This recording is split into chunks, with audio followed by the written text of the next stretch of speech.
relatório conclui que Moçambique é o segundo país mais pobre do mundo e está na lista dos países com desigualdades sociais nos últimos 10 anos, num período de 2016 a 2025. E refere ainda que o período pós-eleitoral, com aquela agitação social, o país regrediu mesmo e chama este período de um período de perda total da economia nacional. Como é que avalia, como é que olha para este relatório do Banco Mundial? Considera realístico ou não?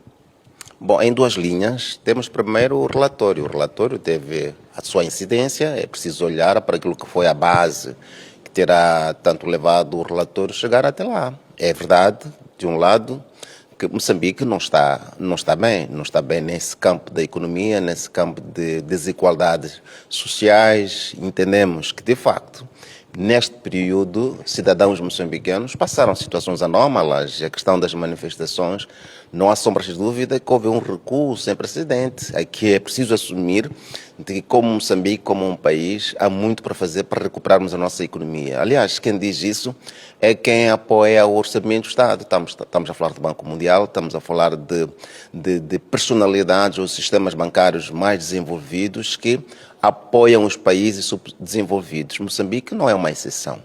Podemos estranhar, de facto, em relação da convocação de Moçambique do ponto de vista legal, para trazer também a sua radiografia do ponto de vista do Estado-parte, Moçambique como um Estado, e trazer efetivamente alguma entidade neutra que é para fazermos alguma defrontação dos dados que nos foram apresentados. Agora, não estamos piores assim, porque nós temos recursos. Temos terras bastante ricas, temos oportunidade para fazer um restart. Basta o governo, tanto aquele que faz a governação do dia, chamar para si alguma responsabilidade para retificar e alterar o xadrez atual. Pode ser que esse relatório é um relatório de provocação para obrigar aquele que governa a correr com as coisas e satisfazer efetivamente o povo. É verdade que a desigualdade social é cada vez notória, as assimetrias regionais estão patentes, tanto a fome, a desnutrição crónica, estes elementos todos não se pode efetivamente ignorar, é uma situação que o país vive. Agora, em termos percentual, esta é uma outra componente técnica que deve ser trazida à colocação, aliás, a colação desta situação concreta e uma correlação com aquilo que o país vive hoje. Porque os que dizem não são parte do Estado como tal, parte da governação, não sei até que certo ponto podemos ter um auditor ou cidadãos que fazem parte dessas geografias, universidades, sentarem a fazer um estudo comparativo e depois para chegarmos a uma conclusão. Não é tão fácil de boca cheia dizer que sim, é a situação atual do país, estamos em segundo no mundo, estaríamos já efetivamente a sermos tão pessimistas assim. Porque temos condições. É preciso reconhecer que há fragilidades, efetivamente há fragilidades. A corrupção mina, é verdade que a corrupção mina. E quem diz isso, como digo, é aquele que apoia o orçamento, que sabe que do que apoia, na verdade, não tem efetivamente chegado à satisfação das necessidades coletivas ou resolução dos problemas do povo moçambicano. Daí vêm estas informações, porque o povo continua a minguar, a viver debaixo linear de pobreza, a andar de pé descalço e a ter a desnutrição crónica de forma acentuada. Tanto em relação a essas matérias, há muito para falar. Exatamente. Um outro aspecto que o Banco Mundial levanta aqui neste relatório é a questão da gestão dos recursos naturais, sobretudo na indústria extrativa. O Banco Mundial refere que Moçambique corre o risco de perder os 50 bilhões investidos aqui em Moçambique, com a previsão da ExxonMobil também, que vai tomar esta decisão ainda este ano. Temos a Total, que tem um investimento de 20 bilhões, o Coral Norte e o Coral Sul, totalizando um investimento de quase 17 bilhões de dólares.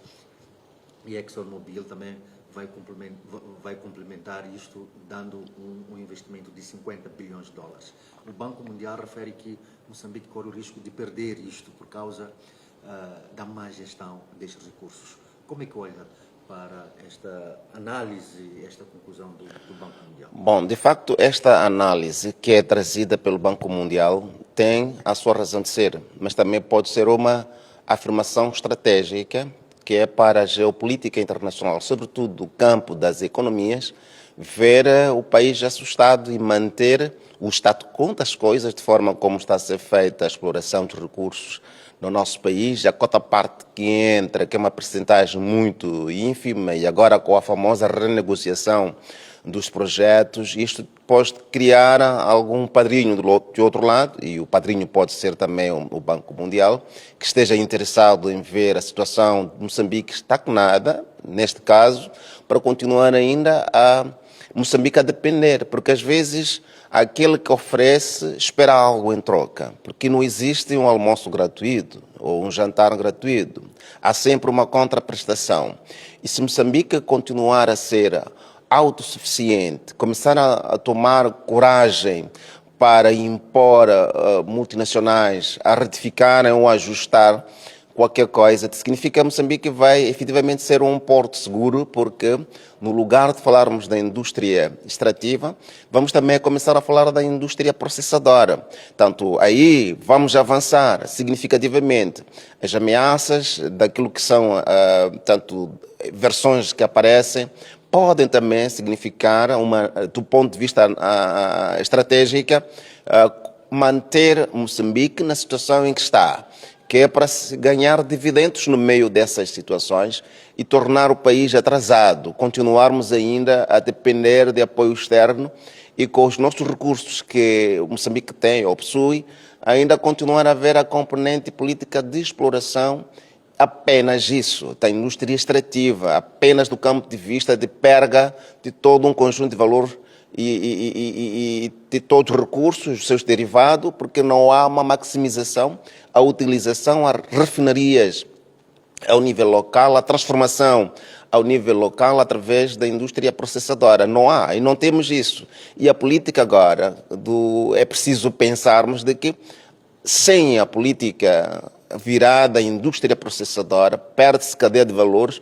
e Moçambique vai continuar a minguar, a pedir esmolas. É isso que nós pretendemos ou não? Agora, qualquer governo tem que sentar à mesa, apesar de ter parceiros, o Banco Mundial, FMI e outros interessados em apoiar o nosso país, é preciso que o país encontre uma grelha natural, local, assertiva e conducente a um desenvolvimento equilibrado, tendo em conta que a soberania reside aqui. E o país que está a ser gerido através do governo, é preciso que tome atenção a essas narrativas geopolíticas e também olhar para a realidade moçambicana. O que é que devemos fazer? É verdade, sozinhos não é possível. Precisamos de apoio, precisamos de parcerias, mas temos que olhar que tipo de parcerias. Quais são as parcerias inteligentes que aparecem para nos apoiar e como é que elas desenham a figura de como é que Moçambique deve estar a curto ou médio prazo. Aí o governante tem que ter a amabilidade de olhar de forma mais serena e conducente também a uma realidade mais ativa e proativa no sentido de impor também a sua energia. Não podemos apenas sermos impostos, mas como país temos também que impor aquilo que pretendemos, o desenho que queremos vender, país dentro e país fora. Exato. Mesmo para terminar, a Sasol termina o seu contrato de exploração de gás em Pande e Temane, e também há informações de que aquelas jazidas já não têm gás. E a Sasol, portanto, equaciona outros parceiros e há a possibilidade de a Sasol deixar o país. Neste período de exploração do gás nesses dois distritos, o que é que a Sasol, no seu entender como deputado, o que é que a Sasol já fez pelo país e caso saia do país, o que é que terá deixado para as comunidades circunvizinhas ali na área de exploração? Bom, questões econômicas são muito complexas. Não é em curto espaço de tempo que podemos fazer uma análise mais apropriada e mais ao fundo. Não restam dúvidas de que a Sasol trouxe algum benefício aos moçambicanos. Sim, temos um leque de trabalhadores que eles tiveram a um desafio tanto irem ao despedimento desses cidadãos significa dizer que haverá alguma alteração, tanto a cesta básica das famílias que dependiam ou que dependem até certo ponto. Agora, olhando para o Orçamento do Estado, olhando para a política de governação, embora pouca coisa, mas sim, era, como se diz, de pouco aos poucos, né, vamos enchendo a panela ou o saco. E quando sai, não é igual a adicionar. Sempre que se retira, há sempre uma desvantagem, um desconforto. Portanto, não estamos aqui a dizer que vai em paz. Não, estamos a dizer se, na verdade, se não for alguma conspiração e também alguma ameaça para que não haja qualquer possibilidade de renegociação dos projetos, alterando os cenários anteriores, as cláusulas contratuais que foram a natureza do firmamento daquele contrato. Tanto se haver rigidez do lado do governo, e eles então ameaçam, ou poderão ameaçar de facto paralisar e ir embora. Agora é preciso, nessas questões econômicas, de lado a lado, haver cedências, e razoabilidade poderá dominar a estas conversas até certo ponto, chegarmos a um nível razoável. Tanto quando se diz negociar, significa necessariamente dar e perder, ou ganhar e perder ao mesmo tempo. Tanto, mas é preciso olhar para aquilo que é essencial como um Estado, para quem governa, na verdade, interessa-lhe ver o desenvolvimento. É importante fazer uma análise conscienciosa, aprofundada, e ver esses modos fazendo, e de forma em cadeia aparecem algumas entidades ou multinacionais a lançar este sinal vermelho de abandono das áreas de exploração, em virtude de qualquer insatisfação ou porque as receitas, se é um problema que tem a ver com energia, a qualidade dela, ou a receita está a entrar num colapso porque o pagamento é alto, tem que se ver numa situação de sentada à mesa, na esteira, não sei lá onde, mas para se encontrar uma saída que seja airosa, sem pôr em causa se calhar a classe trabalhista que esteve ali durante anos a fio. Portanto, é preciso olhar não apenas no ângulo, mas é preciso explorar todas as nuances ligadas a essa questão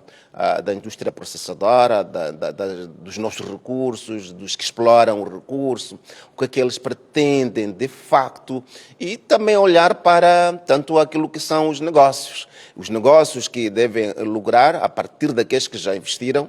Portanto, por isso digo, a questão comercial ou a questão econômica é complexa. É preciso, sem sombras de dúvida, de lado a lado, das duas partes ou três, dependendo da forma como houve ou de forma como foi feito o contrato, tanto as cláusulas contratuais constantes desse contrato, é preciso sentar à mesa. Agora, tem uma outra vantagem e desvantagem também.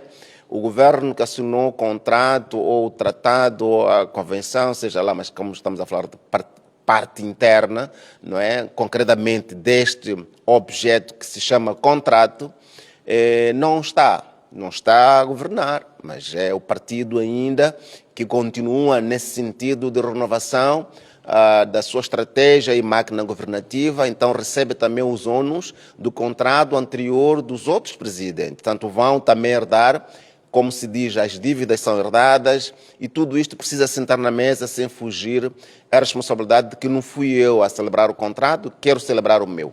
É preciso ver o contrato anterior e fazer uma renegociação e trazer as linhas, uma grelha razoável que diga, ok, não fui eu a adotar esta linha de permissões, mas eu gostaria também, com o interesse que tenho como novo governo, estou a dirigir agora, quero A mais YZ.